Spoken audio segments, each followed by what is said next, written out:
ધોરણ 11 રસાયણ વિજ્ઞાન એકમ 4 રાસાયણિક બંધન અને આણ્વીય રચના ભાગ 7.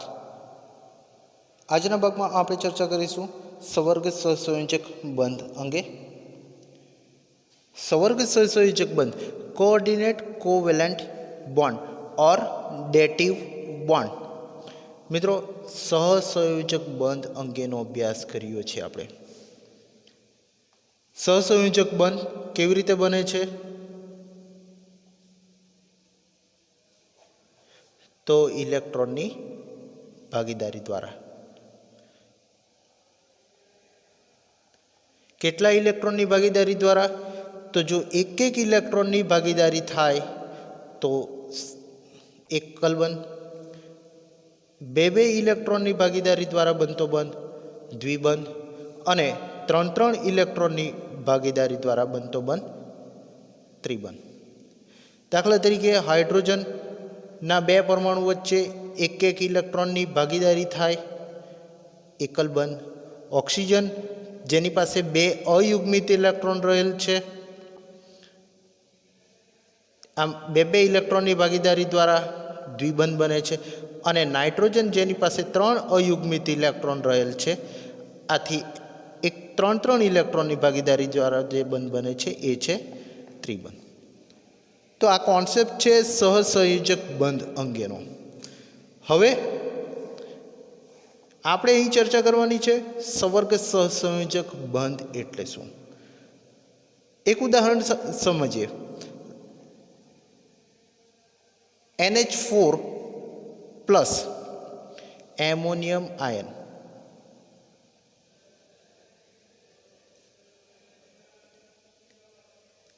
આયન બને છે. કયો આયન બને છે? ધન આયન બને છે. ધન આયન ક્યારે બનશે? જ્યારે ઇલેક્ટ્રોન ગુમાવે છે. અહીં હાઇડ્રોજનના 4 પરમાણુ છે અને નાઇટ્રોજનને 1 પરમાણુ છે. નાઇટ્રોજનનો પરમાણુ ક્રમાંક 7, આથી ઇલેક્ટ્રોનની સંરચના 1s2 2s2 2p3 થશે. 2s કક્ષક જેમાં 2 ઇલેક્ટ્રોન રહેલ છે, મતલબ એક ઇલેક્ટ્રોન યુગ્મ 2 ઇલેક્ટ્રોન, મતલબ એક ઇલેક્ટ્રોન યુગ્મ એટલે પેર. અને 3 અયુગ્મિત ઇલેક્ટ્રોન. અયુગ્મિત મતલબ સિંગલ ઇલેક્ટ્રોન. તો 3 અયુગ્મિત ઇલેક્ટ્રોન. હવે હાઇડ્રોજન જેનો પરમાણુ ક્રમાંક 1 છે, આથી ઇલેક્ટ્રોનીય સંરચના જોઈએ તો 1s1 થશે. આમ સૌથી બાહ્યતમ કક્ષામાં માત્ર 1 ઇલેક્ટ્રોન રહેલ છે, એક અયુગ્મિત ઇલેક્ટ્રોન રહેલ છે. તો નાઇટ્રોજન પાસે આ રીતે 3 અયુગ્મિત ઇલેક્ટ્રોન અને નાઇટ્રોજન પરમાણુ અને 1 યુગ્મિત ઇલેક્ટ્રોન. અહીં હાઇડ્રોજન જેની પાસે માત્ર ને માત્ર 1 અયુગ્મિત ઇલેક્ટ્રોન છે, જેને ચોકડી વડે દર્શાવેલ છે. હવે નાઇટ્રોજનના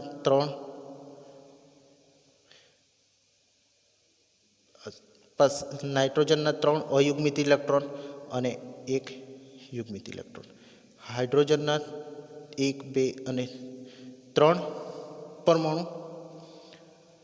હવે જે ચોથો હાઇડ્રોજન પરમાણુ છે, જે 1 ઇલેક્ટ્રોન ગુમાવી દે છે, 1 ઇલેક્ટ્રોન ગુમાવે મતલબ H+ આયન બની જાય. મતલબ એની પાસે હવે એક પણ ઇલેક્ટ્રોન નથી, 0 ઇલેક્ટ્રોન છે. આ તરફ હાઇડ્રોજન પાસે એક ઇલેક્ટ્રોન તો છે, જ્યારે બાકીનું જે એક હાઇડ્રોજન છે જે ઇલેક્ટ્રોન વિહીન છે, મતલબ ઇલેક્ટ્રોન નથી. હવે સ્થાયિત્વ પ્રાપ્ત કરવા માટે શું કરશે? અહીં એક ઇલેક્ટ્રોનની ભાગીદારી થશે. તો નાઇટ્રોજન અને હાઇડ્રોજન વચ્ચે એક ઇલેક્ટ્રોનની ભાગીદારી થઈને સહસંયોજક બંધ બન્યો. હવે શું થાય છે? એક નાઇટ્રોજન પાસે 1 ઇલેક્ટ્રોન યુગ્મ છે, તો આ આખું ઇલેક્ટ્રોન યુગ્મ એ હાઇડ્રોજન પરમાણુને દાન કરી દેશે,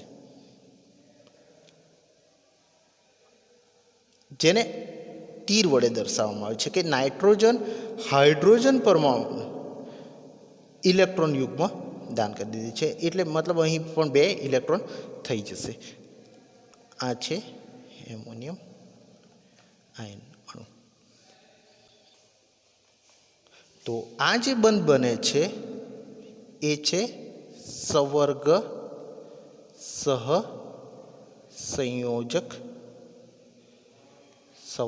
સહસંયોજક બંધ.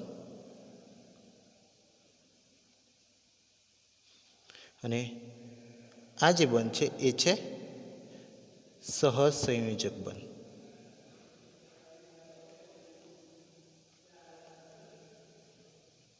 આમ એમોનિયમ આયનમાં 3 સહસંયોજક બંધ અને 1 સવર્ગ સહસંયોજક બંધ બને છે.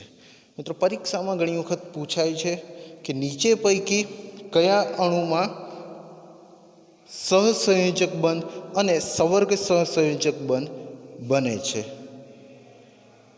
વ્યાખ્યાયિત કરીએ આપણે એને. ઉદાહરણ બાદ વ્યાખ્યાયિત કરીએ કે બંધ બનવા માટે જરૂરી ઇલેક્ટ્રોન યુગ્મ. બંધ બનવા માટે જરૂરી ઇલેક્ટ્રોન યુગ્મ 2 પરમાણુ પૈકી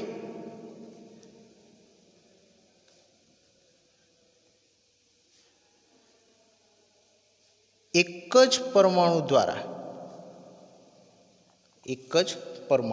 દ્વારા આપવામાં આવે અથવા એક જ પરમાણુ દ્વારા ઇલેક્ટ્રોન યુગ્મ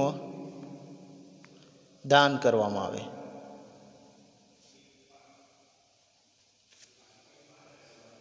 અથવા તો બીજા શબ્દમાં જો કહીએ તો કે એક જ પરમાણુનું ઇલેક્ટ્રોન યુગ્મ વપરાય અને ત્યારે સહસંયોજક બંધ બને છે. સવર્ગ સહસંયોજક એ શબ્દ રહી ગયો. સવર્ગ સહસંયોજક બંધ બને છે. તો મિત્રો, એક ઉદાહરણ બીજું જોઈએ. સલ્ફર ડાયોક્સાઇડ અણુ. સલ્ફર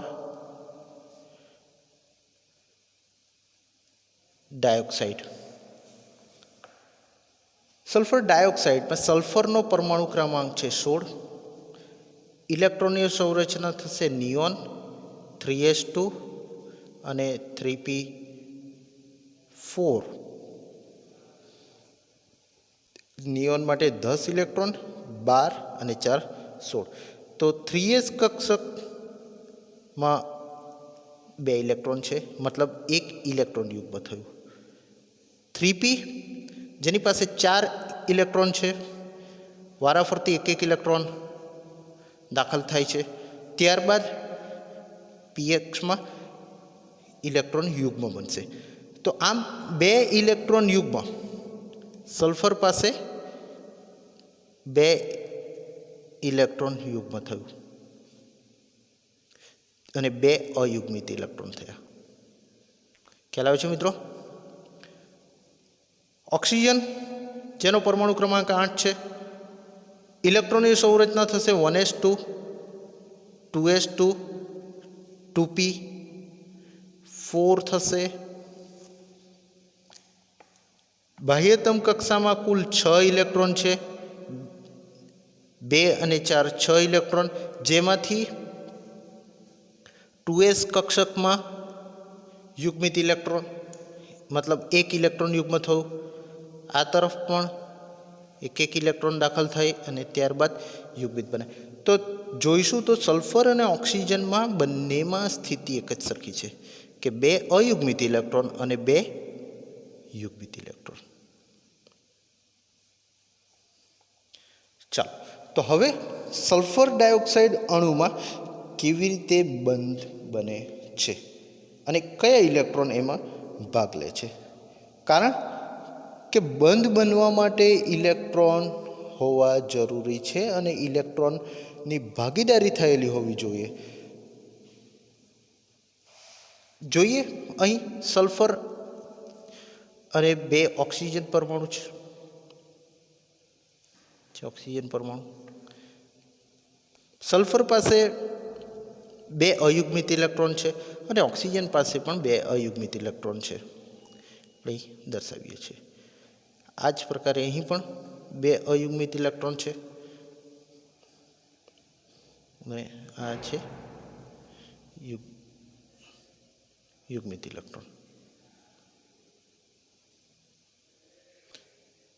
તો કુલ 6 ઇલેક્ટ્રોન તો થઈ ગયા.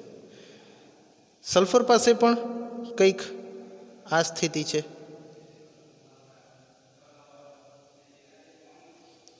તો અહીં શું થશે? સલ્ફર અને ઓક્સિજન 2 ઇલેક્ટ્રોનની ભાગીદારી કરશે, 2 ઇલેક્ટ્રોનની ભાગીદારી કરશે અને 2 ઇલેક્ટ્રોનની જ્યારે ભાગીદારી કરે ત્યારે દ્વિબંધ બને. હવે સલ્ફર શું કરશે? અહીં ઓક્સિજન પરમાણુ પાસે 6 ઇલેક્ટ્રોન છે, તો આખું જે ઇલેક્ટ્રોન યુગ્મ છે એ ઇલેક્ટ્રોન યુગ્મ ઓક્સિજન તરફ દાન કરી દેશે. અને સલ્ફરથી ઓક્સિજન તરફ ઇલેક્ટ્રોન યુગ્મનું દાન થતું હોવાથી આ રીતે એરો વડે દર્શાવીએ છીએ ને ઓક્સિજન પરમાણુ. તો આ જે બંધ બન્યો એ કયો બંધ બન્યો?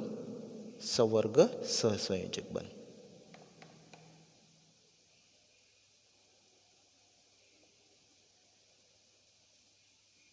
તો મિત્રો 2 ઇલેક્ટ્રોનની ભાગીદારી થયો અહીં અને દ્વિબંધ બન્યો, જ્યારે સલ્ફર દ્વારા એક ઇલેક્ટ્રોન યુગ્મનું દાન કરવામાં આવ્યું ઓક્સિજનને અને સ્થાયિત્વ પ્રાપ્ત થયું. તો આ રીતે અહીં આપણે એને ઇલેક્ટ્રોન દર્શાવી દઈએ છીએ. સલ્ફર પાસે માત્ર 1 ઇલેક્ટ્રોન યુગ્મ બાકી રહી ગયું છે. તો આમ સલ્ફર ડાયોક્સાઇડમાં એક દ્વિબંધ અને એક સવર્ગ સહસંયોજક બંધ બને છે. પરીક્ષામાં પણ આ જ પ્રકારે ઘણી વખત પ્રશ્ન પૂછાયો છે કે સલ્ફર ડાયોક્સાઇડ અણુમાં સવર્ગ સહસંયોજક બંધ, કેટલા સવર્ગ સહસંયોજક બંધ અને દ્વિબંધ બને છે, અથવા તો સંયુક્ત રીતે પણ પૂછાઈ શકે છે, જેમ કે એમોનિયમ આયન પણ છે અને આ તરફ સલ્ફર ડાયોક્સાઇડ પણ છે. બીજું એક ઉદાહરણ જોઈએ છે NH3BF3 અણુમાં. NH3BF3 અણુમાં અહીં નાઇટ્રોજન જેનો પરમાણુ ક્રમાંક 7 છે, ઇલેક્ટ્રોનની સંરચના 1s2 2s2 2p3 થઈ. તો નાઇટ્રોજન પાસે 1 યુગ્મિત ઇલેક્ટ્રોન અને 3 અયુગ્મિત ઇલેક્ટ્રોન રહેલ છે. બોરોન જેનો પરમાણુ ક્રમાંક 5 છે, 1s2 2s2 અને 2p1.